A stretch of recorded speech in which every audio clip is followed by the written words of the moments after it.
guys, and this is Pekla, me time, and here kids. So kasama sila sa pagligo sa dagat kasi nga ang aga namin. So inagahan namin pumunta kasi nga mas maganda daw yung bago sumikat yung araw is nandun ka na sa beach para naman ma-feel mo talaga yung vitamin C.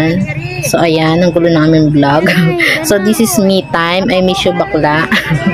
Sorry sa aming mga looks kasi nga ang aga namin gumising. So mas maganda daw yung hindi prepared.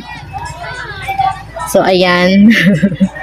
Pasensya na. And ayan yung mga bata, yung mga pamangkin ko kasama and kids ni me time. So may dala kaming isang plastic ng mangga dyan. And ayan, nagbablog ako. Sabado de Gloria, it's ano yan, Saturday, ano bang tawag dun sa Saturday, ano? Black Saturday ba yun? But it bungan din pa lang. So dyan sa video na yun guys, wala kaming cottage kasi nga punuan and marami din yung tao. And say ito my vlog. Ayan yung husband ni me time. So pasensya na kayo guys sa aming looks. Kasi nga ang agang gumising and si me time yung prepare ng aming baon. And ayan guys, nakikita nyo naman ang ganda ng dagat and feel na talaga natin yung vitamin C. So ayan, yung mga bata is excited na yan.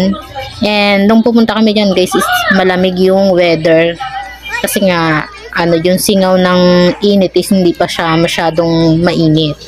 So ayan, ang ganda ng view, ang ganda ng dagat. So ayan. So yun nga lang guys, wala talaga kaming cottage na nakuha dahil nga punuan and super daming tao. Makikita nyo dito sa left side. Ayan, ay right side pala, ayan. So that is my nanay. Over there. As you can see, there's a lot of people here now because they decided to celebrate in the beach.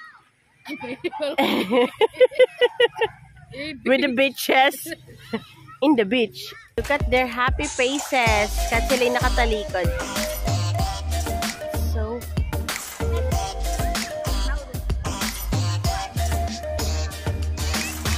and the sky, the very peaceful sky, meet the sea.